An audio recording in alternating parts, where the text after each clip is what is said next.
Quand on parle du loup, on en voit le bout de la queue. Et aujourd'hui, nous allons parler ensemble du montage à la continentale, connu aussi sous le nom de montage à longue queue, en version English, long tail cast on. Mais avant de commencer la vidéo, je me présente rapidement, je suis Jaënel et j'aide les triconautes comme toi à progresser en tricot en leur proposant des techniques et des astuces essentielles. Si le tricot t'intéresse, si tu souhaites savoir comment progresser en tricot, alors je t'invite à prendre 2 secondes pour t'abonner à la chaîne avant que la vidéo commence et que tu oublies de le faire.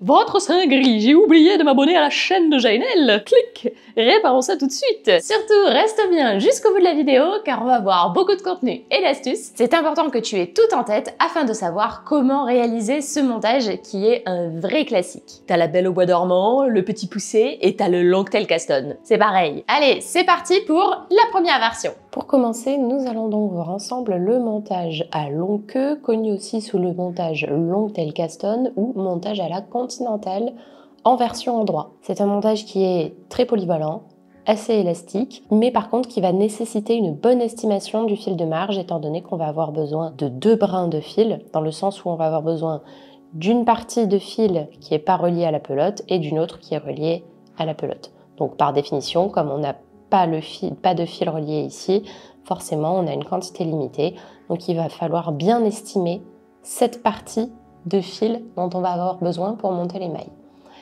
Pour estimer cette quantité de fil de la bonne façon à tous les coups, il existe une petite technique. Pour cela, il suffit d'enrouler la laine autour de notre aiguille le nombre de fois correspondant au nombre de mailles à monter. Par exemple, admettons que j'ai 10 mailles à monter, je vais enrouler mon fil 10 fois autour de mon aiguille. Donc 1, 2, 3, 4, 5, 6, 7, 8, 9, 10. Attention, c'est très important de ne pas trop tirer sur le fil pour pas que ça soit trop serré et du coup perdre de la quantité de fil.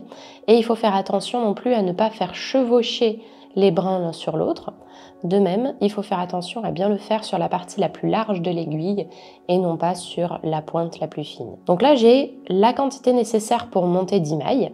Et par exemple, si j'ai un grand nombre de mailles à monter, par exemple, je sais pas, on va dire pour notre exemple 20 mailles, mais ça pourrait être 30, 40, 50, 100, 200 mailles, que sais-je. Pour les plus grandes quantités de fil, généralement, je monte 10 mailles comme ça, puis je récupère la longueur qui correspond à cela. Donc là, on a la longueur de fil nécessaire pour 10 mailles. Et je vais plier mon fil pour reporter la longueur une nouvelle fois. Donc je rappelle, dans l'exemple, je vais monter 20 mailles. Et là, en fait, là, j'ai la longueur pour 10 mailles. Et là, je vais avoir la longueur pour 10 autres mailles. Donc ça veut dire que si je m'arrête ici, j'ai la longueur pour 20 mailles. On est d'accord? Donc du coup, après, je prends une petite marge supplémentaire et je fais un petit nœud coulant. Voilà.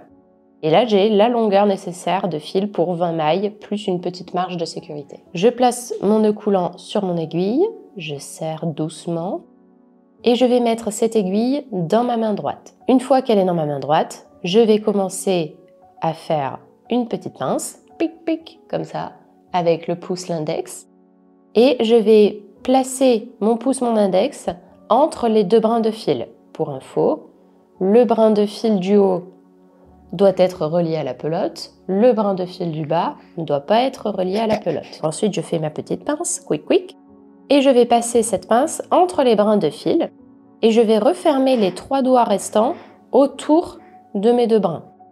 Puis, avec mon autre index, donc l'index de la main droite, je vais appuyer sur mon nœud coulant et je vais écarter les doigts, pouce et index. Voilà. Et là, je suis en posture qu'on appelle posture de montage à la continentale. En anglais, on appelle ça aussi slingshot. Cette posture-là va me permettre de faire mon montage à la continentale. Pour mon montage, je vais donc commencer par piquer avec mon aiguille dans le premier brin du pouce, donc sous le premier brin du pouce, par dessous, seulement le brin du pouce. Puis je remonte et je vais aller chercher le premier brin de l'index et je vais passer par dessus. Puis, je vais passer cette boucle de l'index à l'intérieur de la boucle du pouce. Je ramène ma maille sur mon aiguille, je lâche tout et je serre doucement. Et là, j'ai une nouvelle maille qui vient de se créer. Je recommence en slow motion.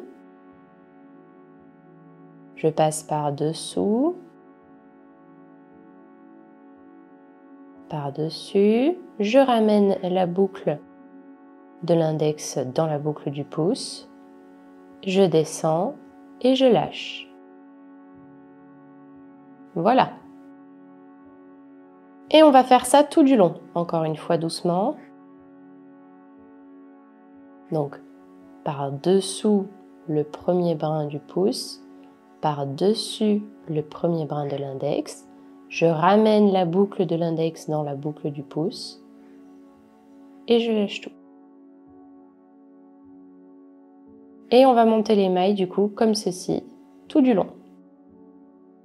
Pour ne pas perdre en mouvement et ne pas perdre, de temps, je te conseille de vraiment jamais lâcher les fils pour pouvoir en fait à chaque fois lorsque tu reprends rester en position de montage en long tail caston. Donc pour cela, il y a juste un tout petit mouvement à faire à la fin. Donc quand tu as récupéré, quand tu as fait passer la boucle de l'index à l'intérieur de la boucle du pouce, tu vas voir, je vais lâcher du coup la boucle sur mon pouce et en fait avec mon pouce, je vais aller pousser le fil qui est dans ma main, comme tu vois, pour l'enrouler à nouveau. Et je fais rien avec l'index. Et en fait, en faisant ça, ça me permet de gagner du temps et de ne pas avoir à me remettre à chaque fois dans la posture. C'est-à-dire qu'il faudrait que je fasse comme ça, je lâche, je me remets dans la posture, je me remets dans le bon comme il faut et je refais. Et ça serait très très long et très très agaçant. Donc pour éviter ça, tu lâches la boucle du pouce et quand tu as lâché la boucle du pouce, tu pousses avec ton pouce vers toi le fil de marge et tu l'enroules à nouveau autour de ton pouce. Et là, c'est bon. Et comme ça, tu perds pas de temps. Et en plus, en faisant ça, ça te permet de resserrer la maille. Regarde. Là, regarde. Là, je tire et en fait, je suis coincée en fait. Mais en poussant avec le pouce, schlap, je termine de serrer ma maille. Voilà. Notre montage du coup à la continentale est terminé. On a donc une belle chaînette. Petit inconvénient de ce montage, c'est que là, comme tu vois, j'ai le fil de la pelote qui est à gauche. Donc ça veut dire que pour continuer à tricoter, je vais devoir tourner mon ouvrage et commencer à tricoter. Problème, si je commence à tricoter directement comme ça, je suis donc sur l'envers et je vais créer, donc si je commence à tricoter directement là à l'endroit, je vais créer en fait une forme de vaguelette sur l'avant de mon tricot. Tu vas voir, je vais tricoter à l'endroit une partie de mes mailles. Voilà. Et pour le reste, je vais tricoter à l'envers.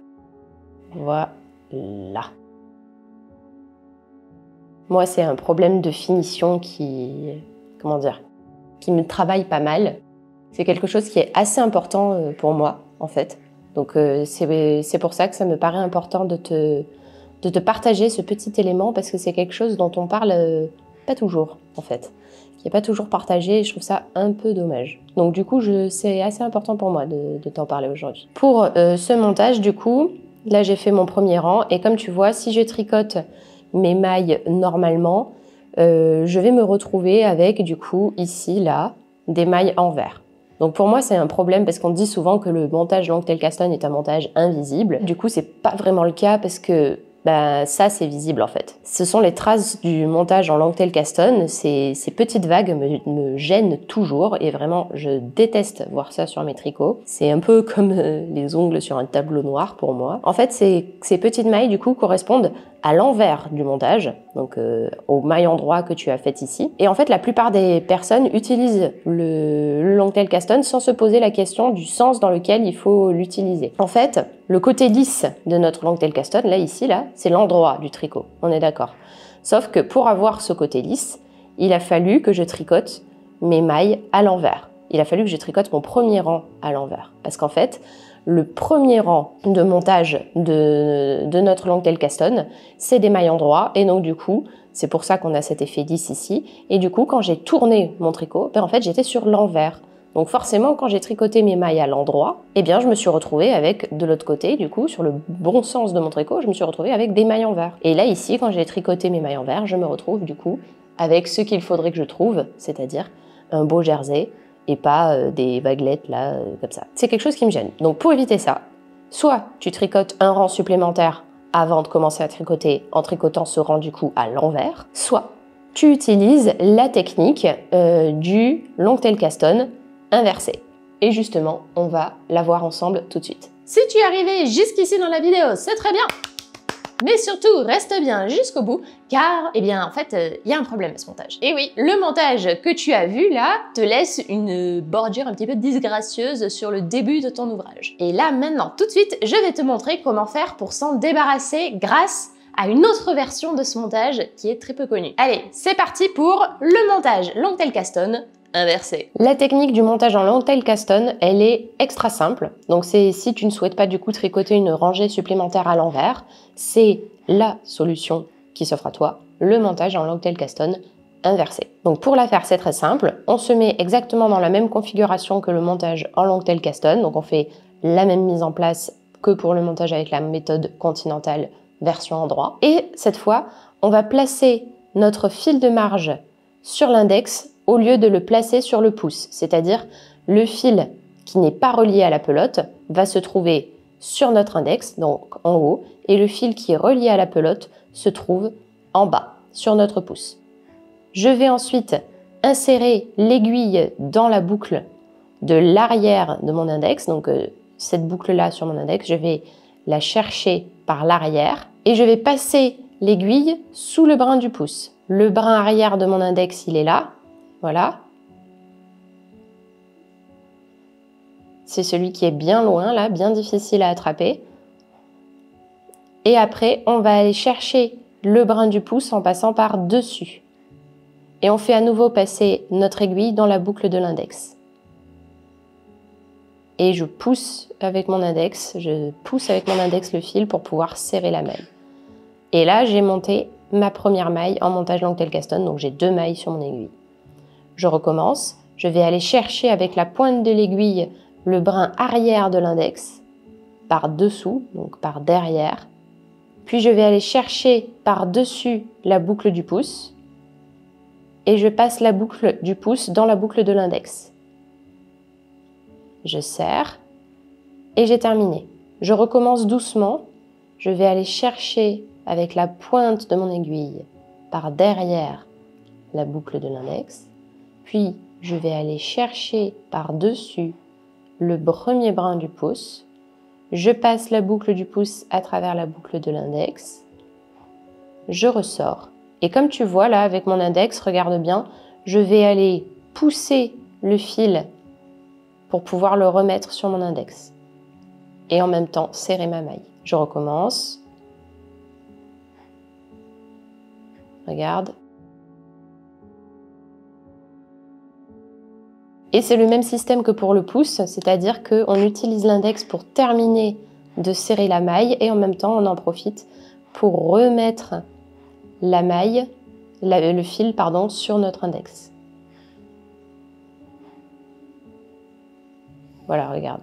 À nouveau, je vais pousser, non pas vers moi, mais je vais pousser vers l'extérieur. Avec mon index, je pousse vers l'extérieur.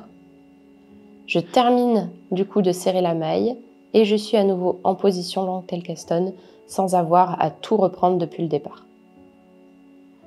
Voilà. On monte du coup les mailles comme ceci tout du long. Et là, on est bon. Comme tu le vois, en fait, on est en train de monter les mailles et on a directement, tac, tac, tac, tac, tac, les mailles en vert qui se font. On les voit, les petites vaguelettes, au lieu d'avoir un bord tout lisse, bien joli. Voilà. Donc là, mon montage est terminé. Donc je suis, comme mon fil est à gauche, je suis obligée de tourner. Et quand je tourne, eh bien là, haha, je suis déjà sur l'endroit de mon tricot. Donc je vais pouvoir, si je tricote à l'endroit, je vais pouvoir commencer à tricoter directement sans qu'il y ait cette vilaine démarcation de petites vagues. Regarde, je fais un premier rang pour te montrer. Et voilà, comme tu vois, du coup, j'ai fait mon montage inversé et j'ai tricoté mon premier rang à l'endroit et on n'a pas de démarcation. Et voilà, c'est tout du coup pour le montage en long tail caston inversé. Maintenant que tu maîtrises le long tail caston à l'endroit et à l'envers, il te faut savoir les différents types de rabattage, du plus simple au plus complexe. Et ça tombe bien, j'ai justement fait une vidéo à ce sujet où je te partage 6 techniques de rabattage classées de la plus simple à réaliser à la plus complexe. Je t'invite donc à cliquer sur cette vidéo, elle est 100% gratuite et cela te permettra de poursuivre ton apprentissage. Merci de m'avoir écouté et à tout de suite dans cette vidéo.